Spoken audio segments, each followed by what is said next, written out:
Yo, what is going on, guys? Miguel here. So today we're coming at you with a video on some motivational points that I've got for you when it comes to door knocking, because I understand as someone who door knocks frequently, and as you can see, I got my hat on, and I'm just about to go do some circle prospecting, and I'm gonna aim to hit right around 50 contacts today. Um, there's got to be some motivation to actually get you out there, right? So one thing I've joined recently was something called Mindset Mondays, and I'm actually getting some real good takeaways where after I kind of digest them, I write down some things that I can relate to into door knocking, right? How I can translate some of those motivational points into door knocking. So I've got a few things I do want to cover. And again, if you guys have never been here before, I always do this intro, right? My name's Miguel. I'm licensed out in London, Ontario, Canada. So I'm a Canadian real estate agent, and my license went into effect, I think today's April 1st. So I think it was exactly 4 years today my license went into effect. And then, yeah, so last year would have been my third full calendar season. Yeah, so I built everything up from door knocking, and I still do it like quite often, as you guys would know. If I'm about to go out and do 50 contacts right now, right? So doesn't even matter what the weather is. I just go out and do it, right? So, and this is where I want to share with you guys some motivational takeaways that I have, how I'm going to translate what I took into that class, and how I'm going to translate it to how that all relates to door knocking, right? So the first thing I want to cover is, let's just get right into it, right? So the first thing I want to cover is, if you're ever kind of like debating, or you're kind of just thinking, it's always good to go back to like understand where you came from, right? So I don't know where you came from. Like I have no clue like what your past is, and like what your past like last job was, stuff like that. So I might want to straighten this out a little bit. Yeah, there we go. I don't know. But yeah, I used to be a tool and die maker. So I right out of high school, I was 6 months licensed. Or sorry, I was 6 months. I was in the trade for about 6 years, right? So I was working in the tool and die industry for 6 years. Pretty tough trade. Like, I mean, yes, I work inside and stuff, but there's a lot of shift work involved. Like I know where that was, right? Like I was fortunate for the first like 5 years to. It wasn't until I had a spurt of like 4 months where I tried to work at a new place when I got my license, where I my toolmaker's license, right? Where I tried going to a press shop, right? And press shops, while they pay pretty good, I was only making about 28.50 an hour fully licensed, and I was working straight nights. So as a real estate agent, right, 28.50 an hour, I mean, I can make that whole salary in one deal. Like if I double in like a luxury listing, I can make that on one deal, right? Um, and going back to that, I always think, okay, like for example, that 28.50 salary, I'd be from 11 to 7, 5 days a week, working with a boss and stuff too, right? Like on a night shift. Like I think about that all the time. And I just remember being on night shift, just being like, man, like I would like kill to just be on days. Like, I mean, I'd always look at people working day jobs, no matter how like grueling their job was. I'd always be like, at least you got days, or you have like a normal sleep schedule, right? Obviously, being younger, like the sleep schedule didn't really affect me much, but I knew it wasn't something I wanted to be, and hence why I was only there for about 4 months, right? So, but even when I worked days, right, like my next place I went to, I was working about 45 minutes away, doing CNC. So I ran a shop with another guy, and I think I was 23 at the time, and yeah, like it was just me and another guy running a CNC shop, and I would get there some mornings Tuesday because I had something where I had to be.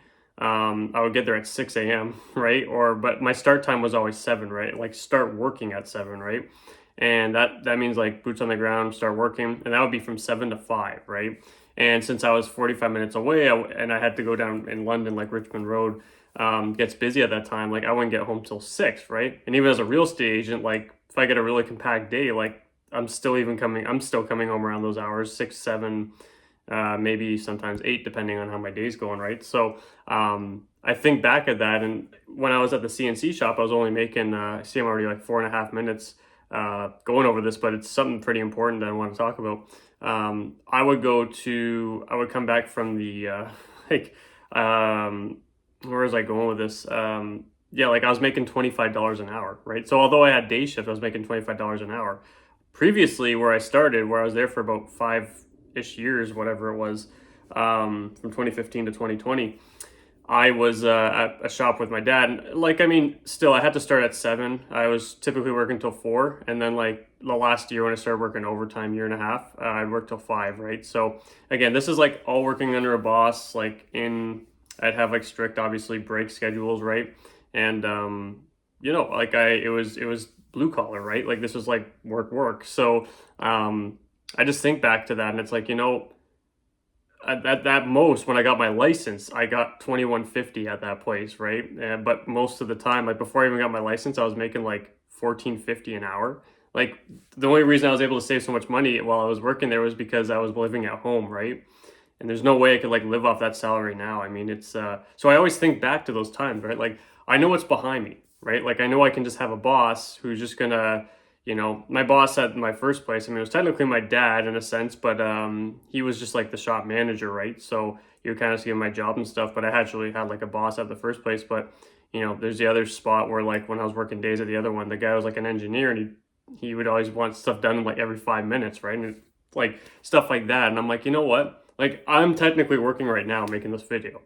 Okay, like I'm at my house filming this and yes, well, there's obviously a lot of like you're a business owner, you have like a lot of undertaking from like everything, like legal and stuff, right? So you're gonna have to bite that bullet from time to time, and you always have to think like, okay, like yesterday, for example, my job, like I usually use Tuesdays because I have a shorter day Tuesday as like my kind of like a half day, like I do prospecting and stuff, and literally yesterday because it was raining. It was kind of that time of the year because about the first of the month. So I was like, okay, I'll just call my database. Like I always call my warm and my hot, like warm and hot leads. Anyone who's expressed interest in selling 2026, I call them. I call them the first of the month, or at least that Friday, the first Friday of the month at least. But obviously the rain, I decided to do it yesterday. And at most, I looked at it. At most, I worked 2.5 hours. I still got 15 contacts in, and 2 like appointments. Like, I mean, I think about that. I'm like, I only worked 2.5 hours max. Like that was it, right? Because I don't have much business to service right now because I just had 3 listings firm up, and it's like I have a ton of deals under contract, but it's all kind of into the next side of things where I have listings that are going up. Everything's kind of under control, right? So I'm just like, wow. Like I kind of think about that. I'm like, there's just, yeah, again, you just have to think where you come from. I know I just spent almost 10 minutes on that, but I think that's a really big point to go over, right? Because again, I came from that industry, that blue collar industry, and I know what I was making, and B, what the shift work, everything, right? Like I just couldn't go back to that now knowing when I'm working. So if you ever want to if you ever kind of stuck on door knocking, right? This obviously goes around real estate, but if you ever stuck like, door knocking, like just know you had to schedule at your previous workplace, right? And now you can just go out and door knock whenever you want. And you only really need to get 2 to 3 hours a day into, as long as you're consistent with it, to have really good results, right? Like that's the craziest part. I'm gonna be out there for 4 to 5 hours today, but that's just because I want to just get a bunch of numbers in because it's a shorter week. The Easter weekend's here. So yeah, so point number 1 is just know where you came from, okay? The next thing I want to go to is like the motivation to knock on the first door. So I'll just kind of like read off what was written. So just don't judge your life through the lens of a moment, right? And don't let feelings attack you, right? So feelings are just a signal. So don't let that feeling kind of take the wheel on what your next move is, right? So one thing that the instructor was saying, Polly, he was like, my son the other day was kind of complaining about taking the trash out, right? And then he was just like, there's someone who's either laying on their death. He said to his son, he's like, there's someone who's either laying on their deathbed or has just gotten news that they're paralyzed. They're going to be paralyzed for the rest of their life or something. Like something's happened where it's stopping them physically from doing that. And that one thing that you're dreading doing, which in that case was the garbage, is something someone wishes they could do again. Okay, just like let that sit in, because how that relates to door knocking is if you ever I heard this from Dwayne Richens, actually. He's like a guy on YouTube. He was like initially popped up through Brandon Warren, but he made a really good point one time. He's like, the hardest door to knock on is the car door, right? Like getting in your car, right? Like just like you're not really knocking on it, but it's the physical action to actually get up and get out to do doors, because obviously we know like you can do whatever you want beforehand and dread just going door knocking, right? But the first door, it's not the first door you hit. The first door, like physically, it's the first door you hit that's the hardest, is that one that you get into. And the way to kind of overcome that is like, if I ever got news like something like that happened, like think about it. Would you be upset that you couldn't door knock again? Yeah, like that's like a given opportunity that you have, right? There's so many people who just wish they could just go out and call their workday a 3-hour workday to just go door knocking for 3 hours, really, right? I even see people who are the door sales reps for like windows and stuff, right? They're out for like 8 hours a day, right? We obviously don't do that because we have other things to do, but today I'm going out for 4 to 5 hours, and that's a bit of a heavier session for me, right? So you always kind of have to think about that is there's someone out there who really wishes they could just do that, right? Just get out and have that option, right? So just consider that if you're ever kind of stuck on like, don't want to get a door knocking day, it kind of sucks. Always know there's someone out there who just wishes they could even walk to that first door, right? The second thing is there's always opportunity out there, right? Just get out there and do that. So if there's a 1% chance, there's a 100% chance. If the opportunity exists, it is achievable. It's all based on where you are when it happens. So the reason why how that translates to door knocking is we all know like when you door knock, like the best areas to go to are like those higher turnover ones. For me, in my experience, 5 to 6 year built is like the prime. Like that's like exceptional places you want to be. The same time, you never want to get stuck. Like for me, even that can get me a bit stuck of like, where am I going to go today, right? It can give me a bit of analysis paralysis. But now I've learned over time, you're going to find opportunities anywhere. At this point, I just go, you want to like farm, again, I've talked about this in another video, you want to farm like certain neighborhoods and get in a higher turnover for sure. Like you want to be consistent in those areas, like get flyers at some point and stuff. But when it comes to just going out and do a door knocking session, every single neighborhood has someone who has to sell, right? Doesn't want to sell because something's going on. That's not who's selling right now, because maybe there's like construction going on behind them, or maybe their neighbors are all rentals because these people from Toronto, in where I am, right, in Toronto, are just buying these homes cash and have a bunch of tenants just sitting in them. That's not really the case for some of these like more mature areas, right? But at the same time, although you may look at a map and be like, oh, there's only been like 5 sales in this whole vicinity in the last year. Well, that's 5 opportunities that you can just go see. You're not farming the area. You just got to go out and knock on the doors and find an opportunity. No matter how low turnover is in a neighborhood, I guarantee you, go out and talk to 50 people, you will find 2 solid opportunities, 1 to 2, right? That's just gonna run true. Like I'm just guaranteeing you. So in other words, like don't let it be like like I don't really want to go here, I don't want to go there. Like, maybe don't knock on like main roads because you're just gonna have a bunch of interrupts, right? Like disruptors. But just go, like, doesn't matter what neighborhood you go into, just go and talk to people, right? Just go and do it, right?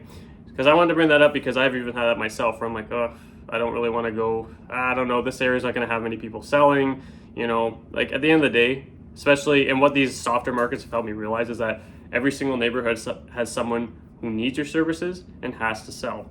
Some neighborhoods might take a little bit more knocks, that's okay. You're still going to find someone who has to sell, and you start nurturing them, right? So again, don't get too hesitant. The opportunity, if there's a 1% opportunity, there's a 100% opportunity. You just got to find it and be there at the right time. Number 3, and it goes into how prepared you are, right? So opportunity is available in the lifetime of an opportunity, and it rewards the people who are ready when that time comes. So this comes down to your scripts and role play. Like if you go door knocking and you're not too sharp, you might have someone who maybe was ready but just kind of brushed you off because you weren't really sharp, right? You weren't good at your scripts, you weren't your dialogue wasn't great, whatever it might be.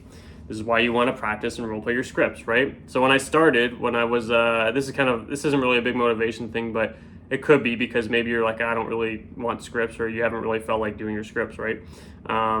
When I started, when I left my tool and die job in October 2021, and I got licensed in April, right? I had 6 months to just do whatever. So what I did was in between doing 3 hours of the schooling, I would do about 3 hours of scripting every day. That's pretty extreme. However, I would literally watch a Brian Casella video. This is what I did before I kind of found out about the Glover scripts. I had some Glover scripts that were given to me as well. But I watched like Brian Casella's like door knocking role play.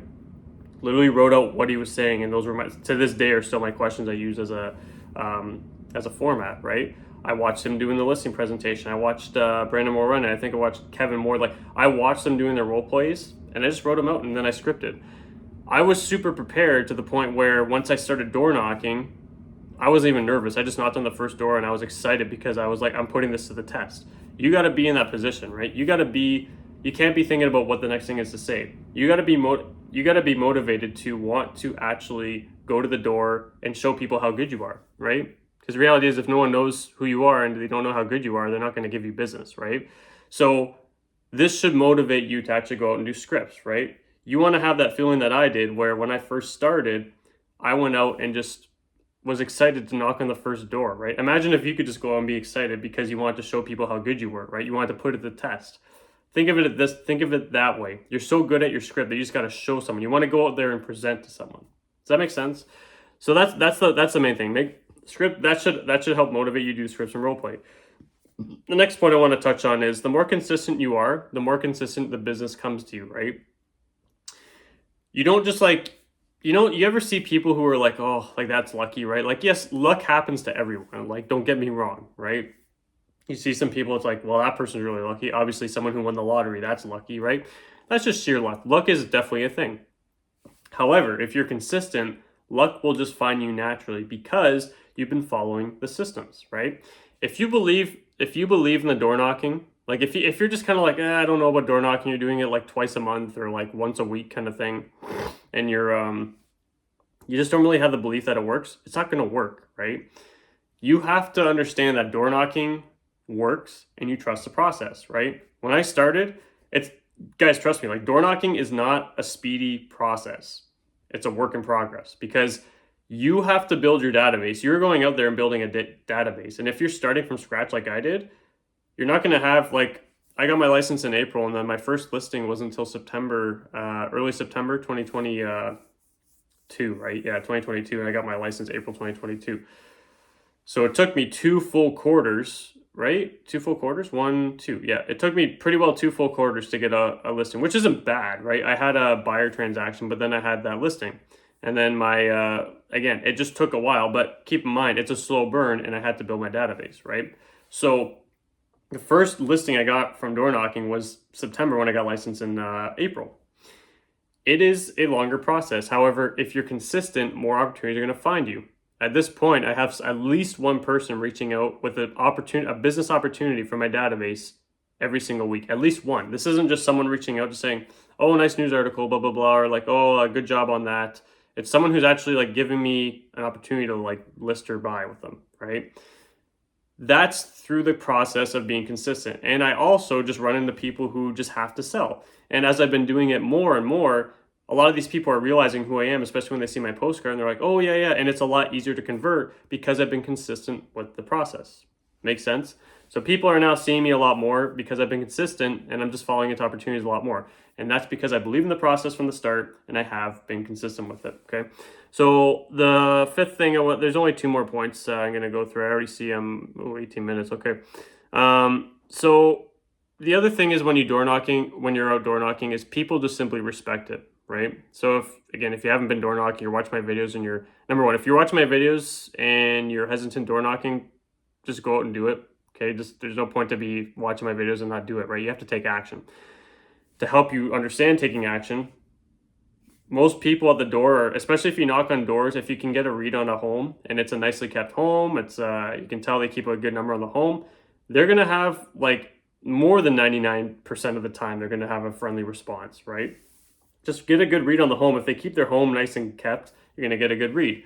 But what I'm getting at is, again, that's to help you get over the hesitation of door knocking if you're scared of someone who's going to scream at you. The people who scream at you, by the way, are the ones who don't keep their home nice. They look like rentals, right?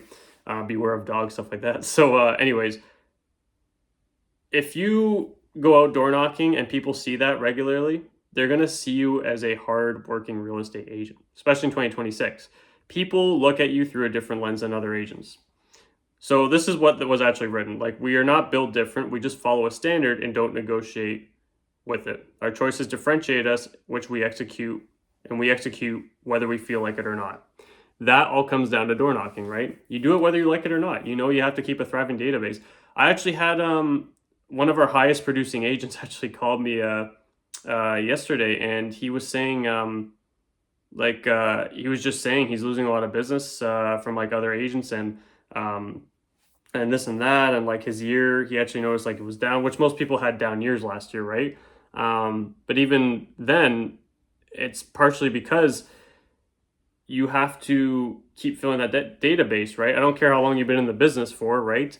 You have to keep refilling your database. Like if your database is dropping, if you're a experienced agent and your database is dropping, database, however you want to say it, if it's dropping count, you're losing business. Your database outgrows you. You have to keep feeding the database. And that's why I door knock. I'm busy, but I still keep door knocking every single day because I know I'm nowhere near where I need to be. I know where I need to go, and I have a standard that follows that.